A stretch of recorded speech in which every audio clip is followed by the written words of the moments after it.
Dee, talk us through what the spring ball is like. Just finished practice 13. How are you getting acclimated within that wide receiver room? Obviously, you're one of the more older veteran guys. Just talk about how you're feeling heading into the spring game this weekend.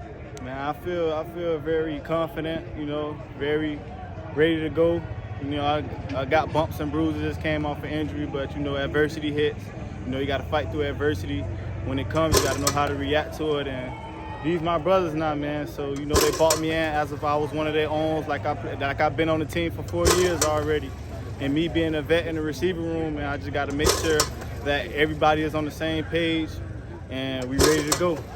Now, walk us through a little bit like your decision to come to Cincinnati. Obviously, you spent the last few years at University of Miami and then Louisville. Walk us through that decision to come be a Bearcat. I mean, that decision, it came down based on, because ever since I was at UM, since my freshman year, I always had a different coaching style. It was a coaching change every year, so it's never been a year that I played in the same playbook. So me coming with Coach Satterfield, that I just feel more confidence, knowing the offense already, playing fast and physical. So I won't have no holdbacks, just all gas, just hitting the grass and going, man.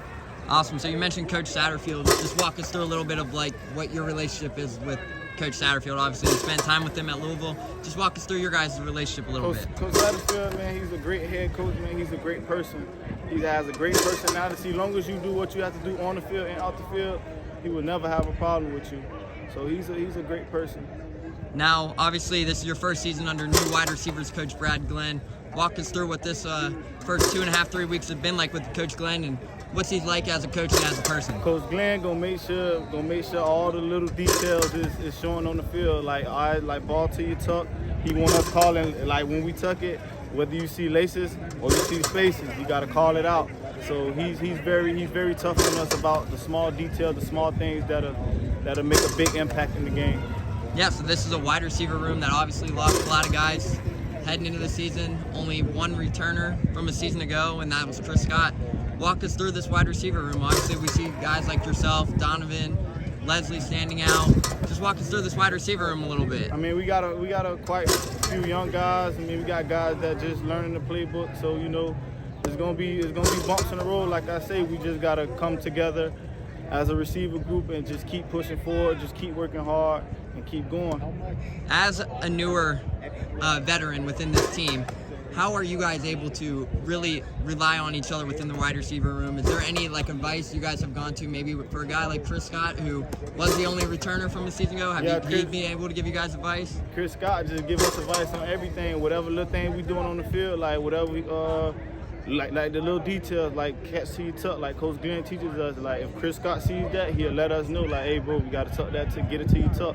So he's a good dude. Now, we obviously talk about Chris a little bit. Just walk us through your relationship with him. How important was it to have a guy like Chris in your development, taking that next step here at Cincinnati? Obviously, like we talked about, he's been here a little bit. How vocal is he within the locker room, and how are you guys able to really rely on what he's saying? Obviously, he knows this culture very well. Has there been anything that stood out to you within his leadership role? Him just being him just being the person he are, good personality, and he's not gonna leave no man behind. So he's gonna make sure everybody know what they got going on. Just like when I first came, I ain't have no shoes to. They didn't have my size because they gave away my last size. He was the first one there, hey, bro. I got your size, huh? So he's that guy, man. Awesome. So, final few questions for you here. Just now that you're getting acclimated to the city of Cincinnati, has there been anything that's really stand out about this campus, about this city, this community to you yet? To be honest, I never really experienced the campus yet. I never really been out in the city. All it's been football, school, and home. I got online classes, so I haven't really been around the city yet. But once we start winning and everything like that, I'm gonna start getting out more. Have those guys really tried to get you out yet? Be like, hey, let's go out, check this restaurant, this spot out to hang out. They kind of know what I be doing on the weekends. I just be at home, chilling with my daughter and stuff like that. So yeah, so awesome. they kind of know that they don't bother me about going out or anything like that. Awesome. My final question for you is, what is your message to Bearcats fans? Obviously, the spring game is this Saturday. Just what's your message to Bearcats fans here as you enter your first season?